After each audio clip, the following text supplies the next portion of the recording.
maybe he's the haggard of this generation. Maybe he's the common man.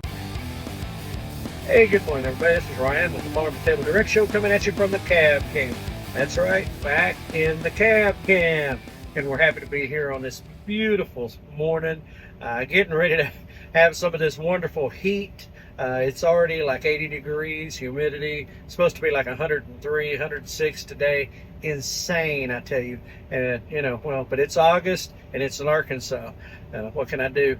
Anyway, I want to come at you this morning for just a few minutes and talk to you about Oliver Anthony. Most of you by now, I'm sure, have already heard about him and his song Richmond, North of Richmond. And wow, what a song. I heard it when it first came out. Didn't really expect it to take off and be the viral sensation that it is, and I'm certainly sure that Mr. Anthony didn't as well.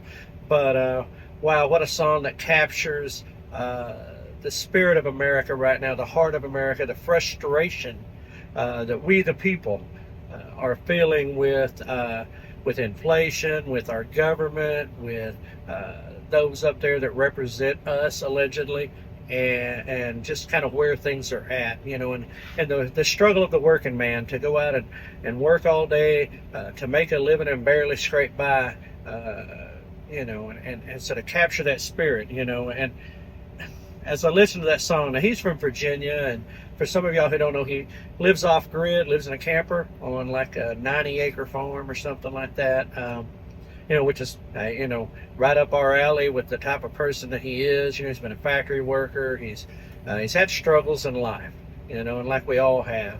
And, so, hey, he's from the people, and but anyway, but I asked myself, why does this resonate with people? What is it about this song?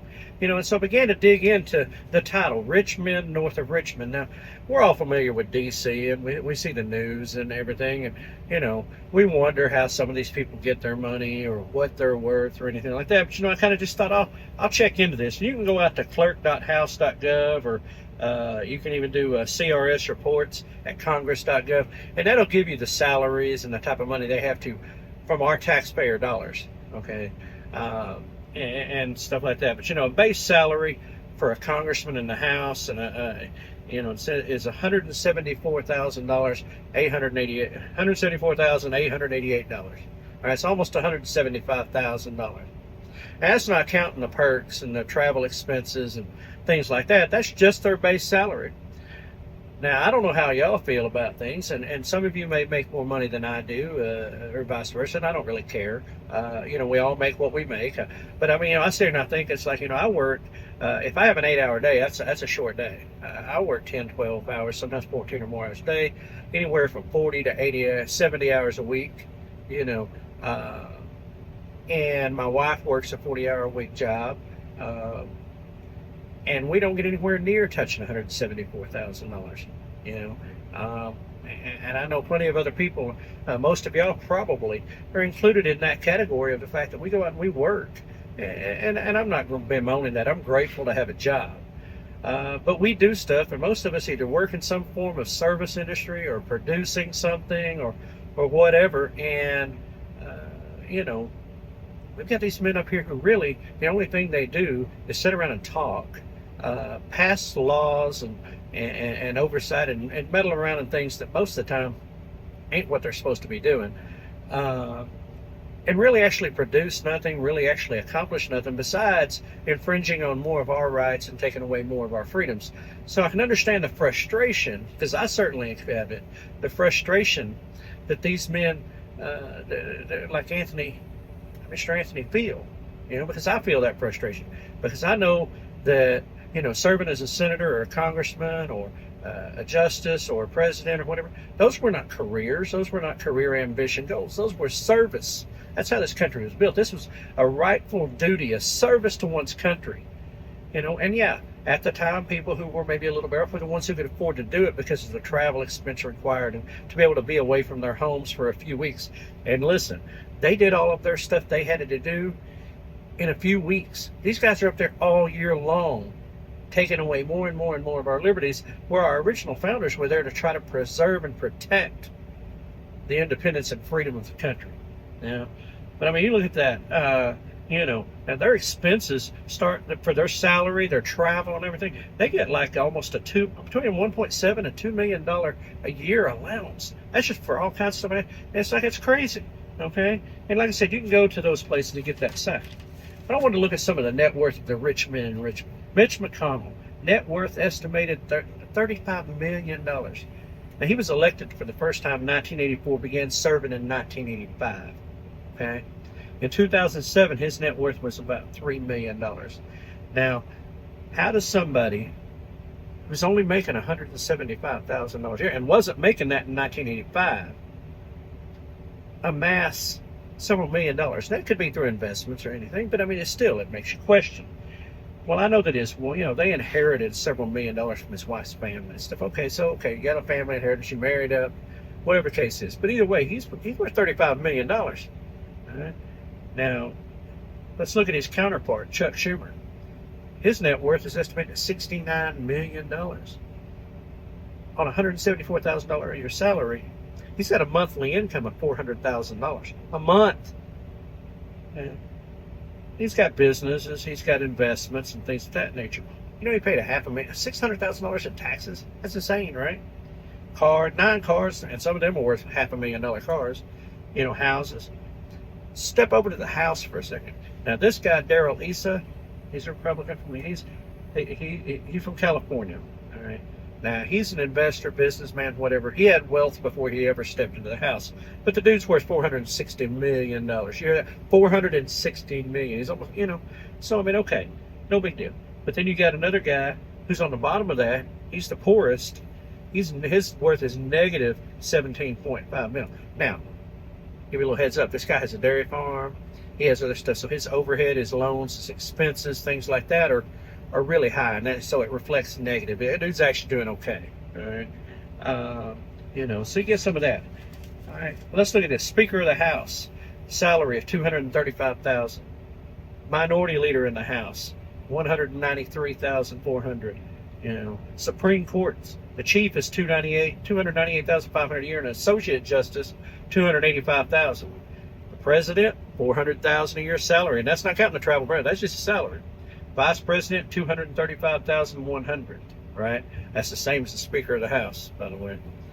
So really, truly, the rich men north of Richmond, right? That's who's running these things. 500 and something people making rules and decisions and meddling in the lives of the common person. All right.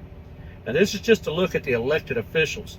The lobbyists, the power brokers, bureaucrats, and the like are behind the scenes. People who go unchecked. They're bureaucrats. They're not elected.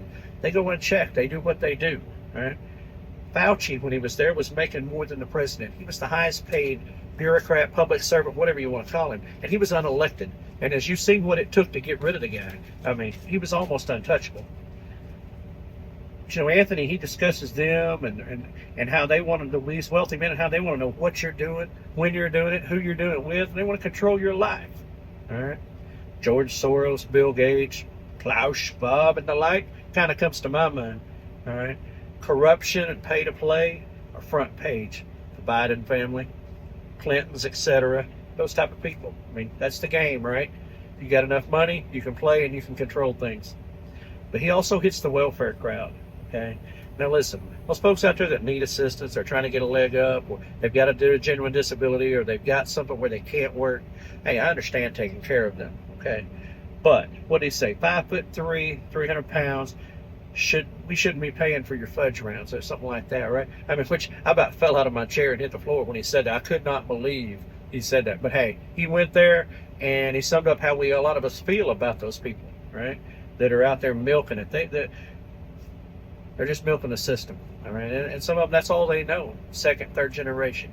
And you're going to hate on me for saying that. Listen, I've got family that are special needs. I got family that are that need help getting by, right? And have needed a leg up. I get it. And he also talks about suicide, and that's a big deal in this country. And suicide rates among farmers, because this is the Farm2Table Direct Show, 21.6 to 28.7 per 100,000. Suicide rates among farmers is high. The stress level, the depression, We seen earlier this year how one of our CSA farmers had something happen that wiped out his crops. This man thought he was going to lose everything. You know, you can just imagine the stress. I mean, we all have it, and for farmers, it's a big deal. You know, I mean, it is something we need to be aware of. That we need to be talking to our friends and our neighbors, and and looking out for those guys. But anyway, all in all, Mr. Anthony, he captured the frustrations many of us feel in America today, and his raw, lonesome Appalachian sound, backed by his well-played resonator, touched deep in the soul. After listening to his other songs, hearing his video that he put out, said something, it's nice to meet you. He put it out the night before the video was released. Gives you a lot of insight into him, and I'll just tell you, he's walked through the fire to get where he is. What's going to happen next for Mr. Anthony? I don't know. But I hope he keeps on making music, and I hope he keeps on telling it like it is. I hope he keeps on reaching out there. Maybe he's the Haggard of this generation. Maybe he's the common man, the working man that's going to put his voice out there, and express the aches and the pains of the working man and the common man. But I hope that's what it is. And that's why this song resonates with people. That's why it rocketed. It's what speaks to the people. Mr. Anthony, keep up the good work. Hope to see you out there again. Hope to hear more from you. And for everybody out there, hey, click like, subscribe, share. Just let us know if you like what we're doing. We try to reach out to you, try to give you little insights, little things. We just hope you enjoy it. We hope it's entertaining and educational. And for all of us at the Farm2Table Direct Show, and from me here in the Cab Cam, as always, prepare for the unexpected and keep it local.